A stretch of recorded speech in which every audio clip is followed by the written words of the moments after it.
Plus, I also started to think of this because of all the people coming to me that I was interfacing with the consumers that wanted it and the farmers that wanted to provide it. And they're asking me, well, you know a lot about what goes on up there. Can you do something for us? So I started to speak to different representatives, like Representative Comeau, one of our executive counselors. Representative Coffey was kind enough to take time for me to talk about those things too. In a way, of course, the government functions well when they do that. So I realized it was a consumer choice, and I suppose that, as a Commerce Committee, is provocative to you. But I also started to see it as a national security issue and a security issue for the state of New Hampshire, that we don't have enough small farms being able to deliver food to people close by, to their neighbors. And so it was a matter of, in a sense, of saying loyally local. And I don't think any of us have a problem with being loyally local to New Hampshire, to our neighborhoods and our towns. So those were the things that brought me into it. And by the way, whenever there was a shortage of raw milk, that's why they invented Guinness Stout. And by the way, I'm not just the president of the Hair Club. I'm a client also. Open to any questions if you have it. Thank you for your time. Seeing none, thank you very much for your testimony. Guinness is proof that God wanted us to be happy. Charles Farrell. Good morning. Good morning. You know, it's getting close to lunch, so everybody feel to hit the table of raw milk products on the way out if you like. Yeah, I'll keep my magnum opus short. My name's Charles Farrell. My wife and I own and operate the mustard seed farm in Wolfboro. We're also members of Small and Beginning Farmers, as well as we were founding members of Micro Farmers of New Hampshire. And I'm here today in support of 1402. Today, a little bit of my thunder got stolen. I wanted to speak primarily about the choice issue that is in question here. We see in here all kinds of phrases like know your farmer, support your local farmer, no farms, no food. These are great bumper sticker slogans, and they do pretty much sum it up quickly, but people behind me and my wife and I, we actually live it every day. Feed these products to my children as well as myself. I've actually lost a few pounds, Guinness aside.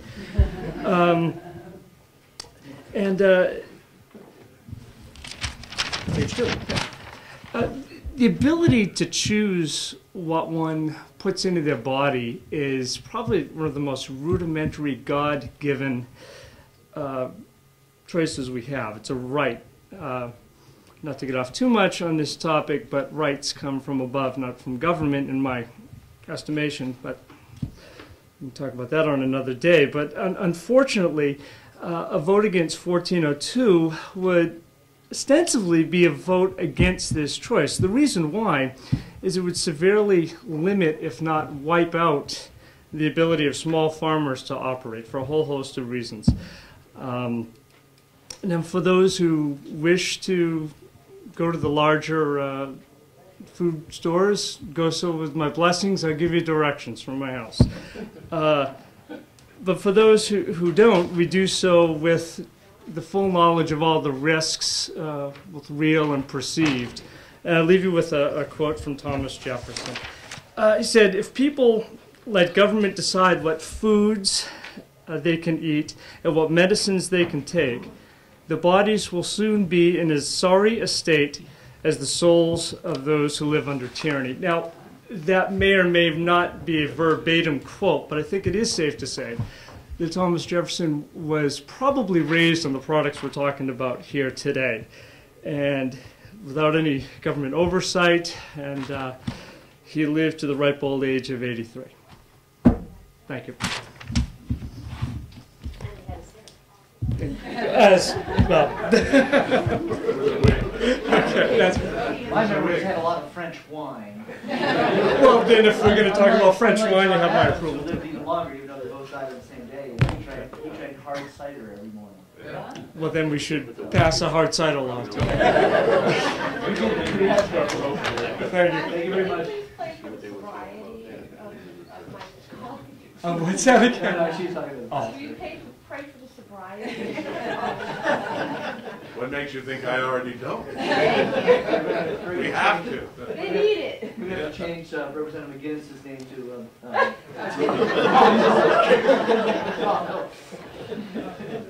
Okay, J.B. Brown. I like the J.B. There you go. I am J.B. Brown. My handle on the net is J.B. the Milker. I've worked at various sized dairies. I've worked for Land O'Lakes. I've worked for Idlenot. And I'm also now working at a micro farm, a farm where we milk one cow right now, and when the two others freshen, we'll be milking 3. The biggest thing that this bill does for the farmer, the small farmer, is it gives them a flexibility. We've been able to market raw milk under previous legislation, but this opens it up so we can now do kefir, butter, yogurt, and cheese aged more than 60 days. This means that when, like I just said, we're going to be milking 3 cows, we can't expand our customer base that quickly.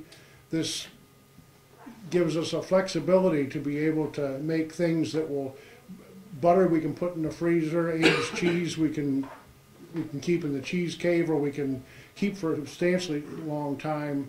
It's a way of using our product and keeping going when our production doesn't meet what the demands of, especially winter time up here in New Hampshire, there aren't a lot of customers. It gives us flexibility that we really need. I listened to you guys squabble over you had much more fun with the alcohol. This is over milk. You're doing good at changing gears. The only other thing I'd like to say is that this has been a real education for myself and everybody behind me. Most all these farmers you see here have been to all the meetings, all the hearings, and we've had quite a few. And it's been a great experience for myself and for everybody I've talked to be able to see how the New Hampshire government works, and this seems to be a case where it is working. Thank you. Any questions? Representative Rice. I'd just like to make a statement, sir, that that's very reciprocal from my perspective. I think that this is probably one of the most enjoyable hearings that I have ever sat in.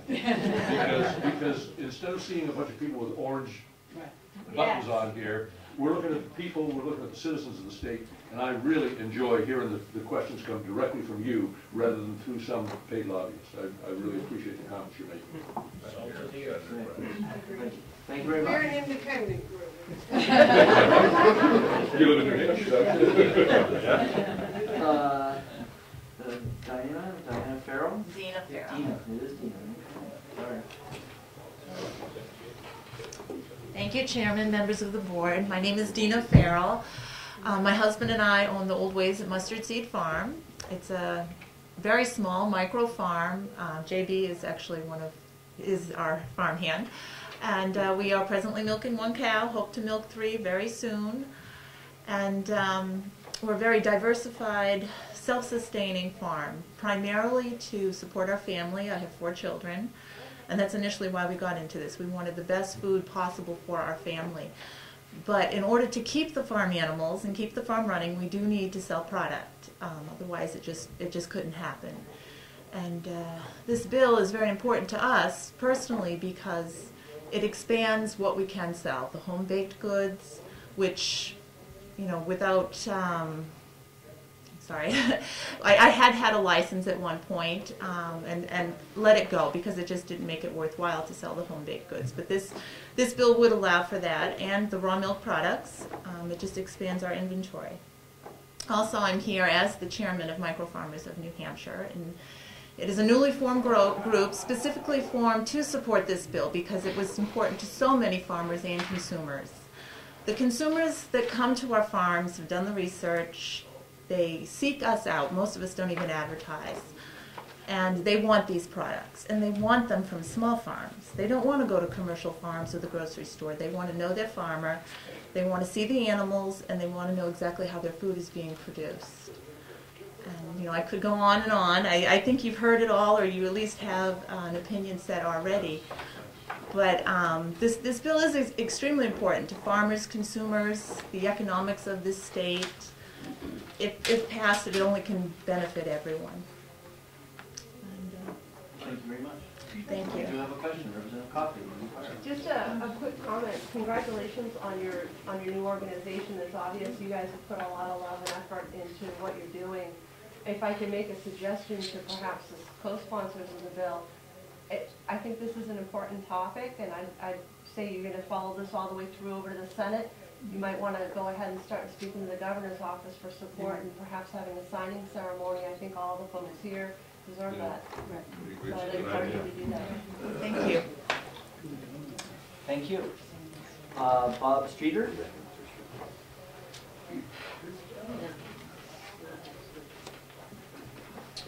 Hi.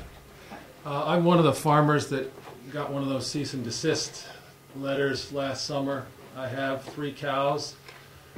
I also do maple syrup. I can guarantee you that's not raw. I have probably 70 customers that buy yogurt, kefir, raw milk, buttermilk. It is the raw milk has been legal the entire time. The yogurt and everything else has been illegal, so I've labeled it not for human consumption. That always leads to some interesting discussions. We have to like that. We actually, I'm sorry to interrupt you, but we actually worked together utilizing your letters this last session to try and actually start looking into this, not knowing this bill is coming forward. Okay. Yeah, I'm tired of selling my yogurt as, you know, soil amendments and, you know, tomato fertilizer and, you know, it's just terrific for your cats, you know. I want people to enjoy it. So it would be fun to have this pass and eliminate some of that stress in my life, but it is going to eliminate a lot of good humor too. With 3 cows, if you allow us to do this and make these products, I'm actually making a modest living with 3 cows. I would have to have 30 cows to make the same money. 30 cows that a conventional farmer is making, selling to a creamery. You know, it's roughly $15 a hundredweight.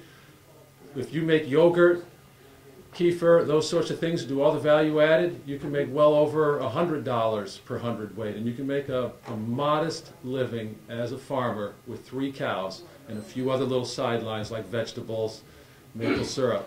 So this will foster local agriculture. You do not pass this bill and you are squashing the rising tide that is happening right now all around us regarding local foods.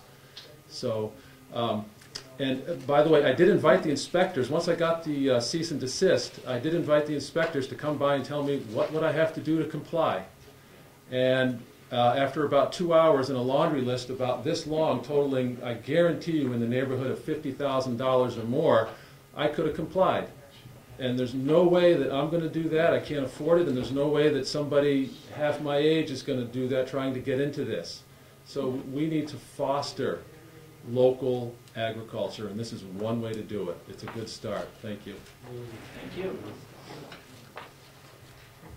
Do you have a question? No, you're just looking.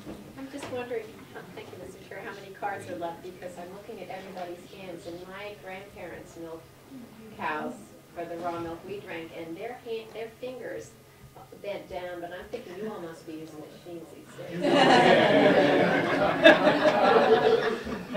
Well, I used to do it by hand, but I use a machine now because it is way cleaner. It's a closed system, and so there's no dandruff, hair, flies, poop, you name it. It's a clean system. Now, they threw out the milk when I had my turn.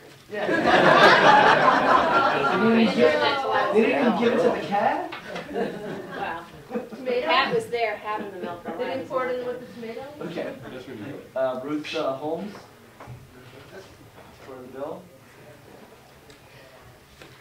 My name is Ruth Holmes, and my husband and my son and I manage Sunnyfield Farm in Peterborough, and we milk 10 cows now, I think, and have chickens and everything.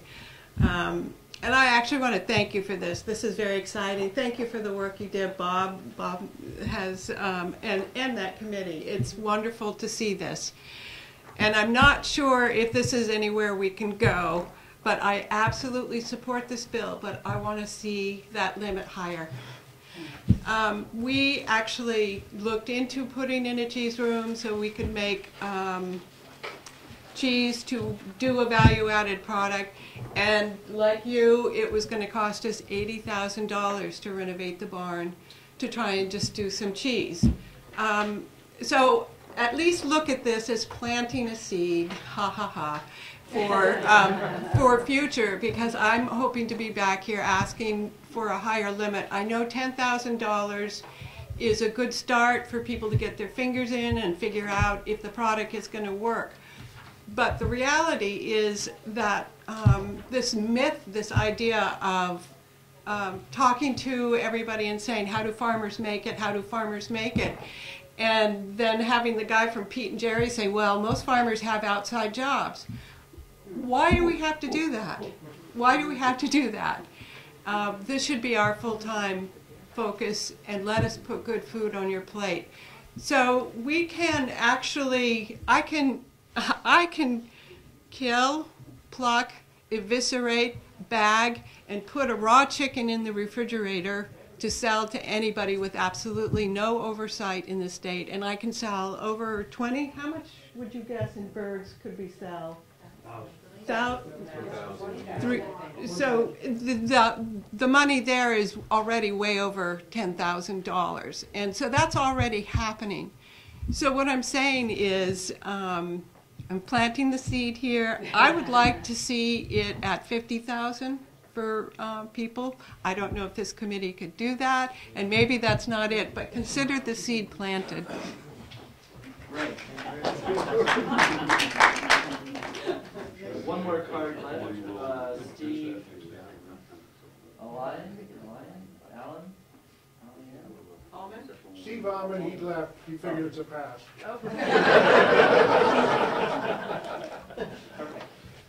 Anybody else want to testify? Seeing none, we'll close the public hearing on House Bill 1402. Okay. So, that bill that we put in study. Why were you against increasing the monetary limit? Why was your department against increasing the monetary limit? We had discussions about the limits, and the committee, and we agreed that a good first step was 10,000. We never really went further in saying 50,000. We just felt like baby steps was 10,000, and that made sense. How do you feel about, yeah, go ahead. The monetary limit is only on the homestead kitchen license, Thank you. not on the raw milk. Not on the wrong Or the one. Raw milk product, you got 20 gallons to do what you would like to do 20 per day. Oh, per day. Yeah. Okay. They're just, So it's just the jams, jellies. This is that, And it wouldn't include birds. No. It was just Because that's a different thing. home cooked foods. Those are just cookies. so the lady that was speaking a moment ago, she can go over that. She can do 20,000 a year. No, 1,000. Well, I heard the 20,000. 20 times 365. Yeah. I mean, that's, So that seems like a lot of money. that's a lot. $10,000 is a lot of jelly.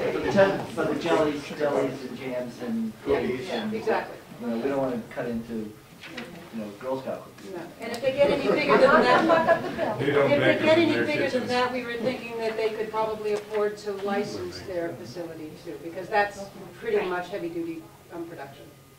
for these. I'm not gonna muck up the bill. Thank you. I was just curious. Next year we'll come. Okay, the members of the committee, we have these two, then we get the other two.